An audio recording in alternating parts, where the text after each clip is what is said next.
Bienvenidos amigos a nuestro taller de Scrum Fundamentos. Mi nombre es Francisco Mesa y en este video le voy a hablar del Sprint Backlog o lista de pendientes del Sprint. Esta lista de pendientes es una abstracción o un subconjunto del Product Backlog. Ya sabemos que son tres los artefactos que ocupa Scrum, que está el Product Backlog, Sprint Backlog y el incremento que vamos a ver después. Esta es una pequeña abstracción en la cual en la reunión de planificación del Sprint se toman las historias más importantes del Product Backlog y se separan y se desagregan a nivel de tareas. Estas tareas son tareas técnicas que no debiesen de durar más de 8 horas en el ideal por persona de trabajo, cada una de ellas.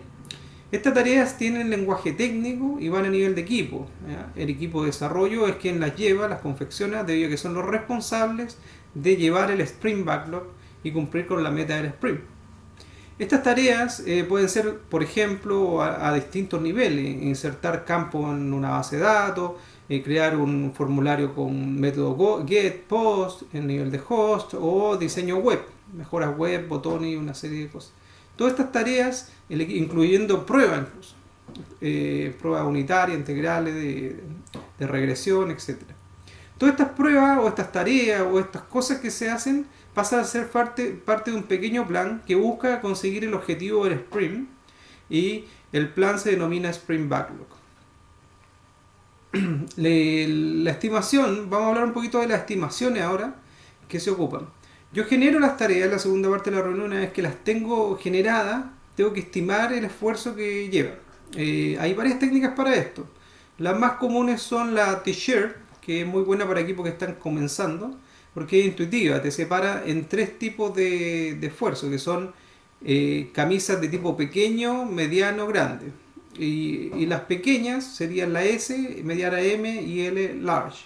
Si tengo una tarea muy grande va a ser XL y la tendría que separar en tareas más pequeñas. Así como si tengo una tarea muy pequeña que es XS, la uniría o juntaría con otras tareas para llegar a tareas más o menos de tamaño parecido, o en esos tres niveles de estimación.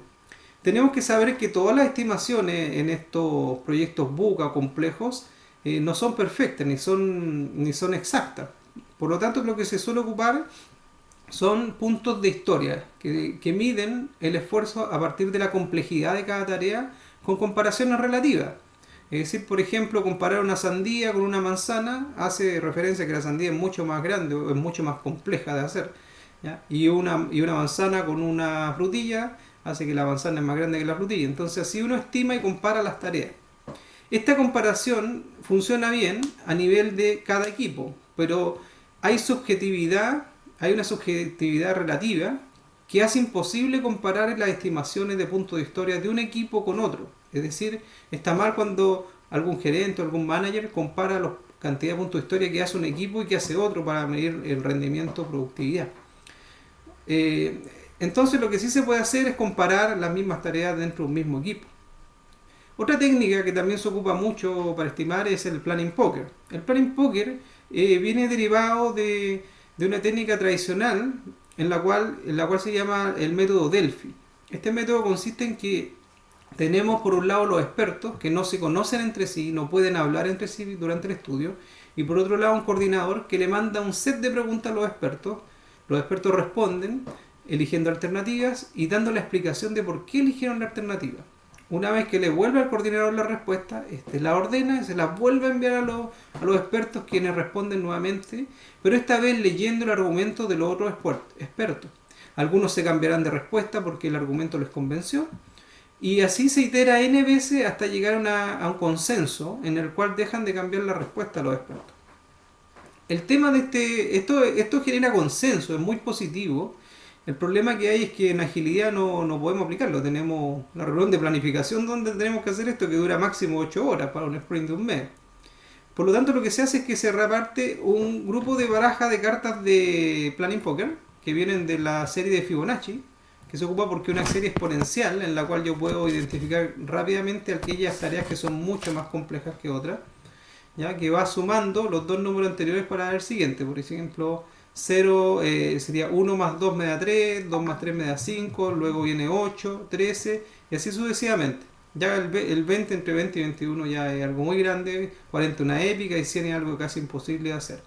Tengo cartas que son dudas ahí, que explícame por favor, o un cafecito si queremos parar un rato y detenernos a tomar un café.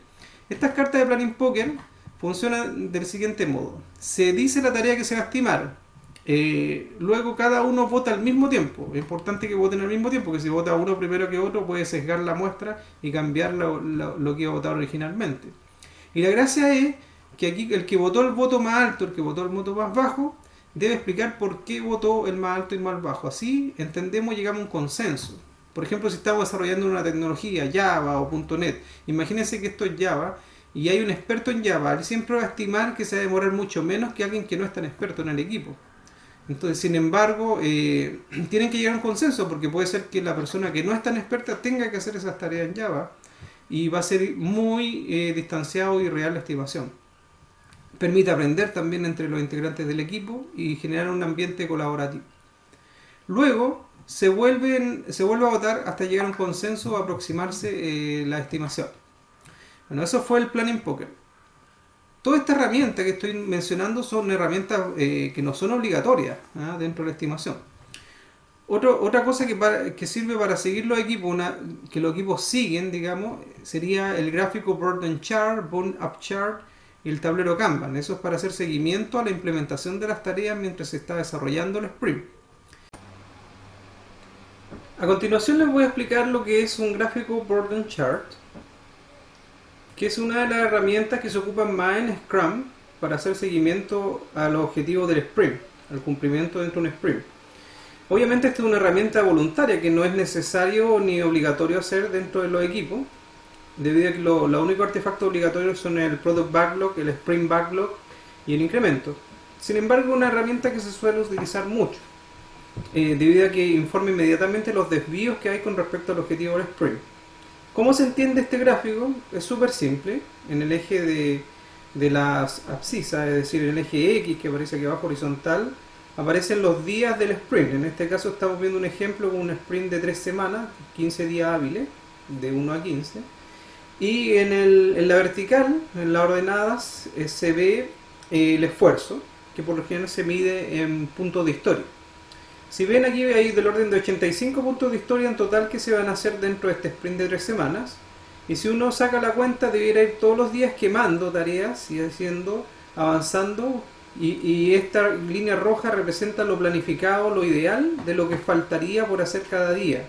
A medida que se va avanzando, va faltando cada vez menos por hacer. En el caso de la línea azul, viene siendo todo lo que es lo real, es decir, el avance real que se va teniendo. Si se dan cuenta, el gráfico anuncia inmediatamente un desvío dentro de esto, debido a que esto que está por sobre la línea roja indica que no se ha quemado lo suficiente estos días, por lo tanto hay un retraso hacia el avance del cumplimiento de la meta del sprint. Sin embargo, aquí se logró llegar al mismo punto o a lo que se había planificado. Esta herramienta tiene que ser actualizada por el mismo equipo de desarrollo, debido a que es una herramienta que sirve a ello para ir midiendo su avance con respecto al objetivo del sprint. Veamos algunos ejemplos más. Aquí en la izquierda se puede ver un desvío hacia arriba de lo real, que sería la roja, versus lo planificado, que es la que aparece con puntos segmentados en negro. Por lo tanto, aquí nos equivocamos y quizás pusimos muchas tareas dentro del Sprint Backlog, lo cual tiene que obedecer a un tema a tratar dentro de la reunión de retrospectiva para ir mejorando. Por el contrario, aquí pusimos mucho colchón, mucho espacio de tiempo adicional a las tareas. Entonces, también esta situación es mala, debido a que no es que vayamos adelantados, no vamos conforme a lo que habíamos planificado. Por lo tanto, tenemos que poner menos tareas dentro del próximo sprint. Recuerden que la transparencia es lo primordial dentro de los equipos Scrum y no podemos tener un Burden Chart para el equipo y uno para el gerente por separado. Bueno, eso es el Burden Chart. También está el Burn Up Chart, que sería la misma lógica, el mismo gráfico. Aquí ven un ejemplo de un sprint de 1 semana o de 5 días. Pero la diferencia es que sería el gráfico al revés, es las tareas que se van haciendo en el tiempo. Sería lo ideal aquí el azul versus lo planificado en el rojo. Por último, otra herramienta que se utiliza mucho dentro del equipo Scrum es el tablero Kanban, en que se muestra Por lo general lo mínimo que se hacen son 3 estados: pendiente, en curso, terminado, o to do, doing y done, una vez que finalizan. Y la regla es que se van moviendo las tareas siempre de izquierda a derecha dentro del proceso. Y aquí se incluyen las historias de usuario y las tareas asociadas a cada una de ellas. Y se pueden hacer swimlines dependiendo de los tipos de tareas, si son tareas funcionales o tareas de mantención o tareas no planificadas incluso. ¿Okay? Este tablero se utiliza mucho por los equipos y recuerden que tiene que ser actualizado por los mismos equipos de Scrum, sin ser tampoco una herramienta obligatoria, una herramienta que se utiliza mucho dentro de Scrum. Otro movimiento que hay dentro de las estimaciones es no estimate, es decir, no estimar. Eso es un movimiento bien interesante que te enseña que cuando uno refina lo suficientemente las tareas a un nivel parecido de tamaño, se puede por estadística y por ley de grandes números hacer estimaciones como la de Monte Carlo, ¿ya? A partir de rangos o estadística que te permiten tener rangos de estimación con ciertos porcentajes de probabilidades.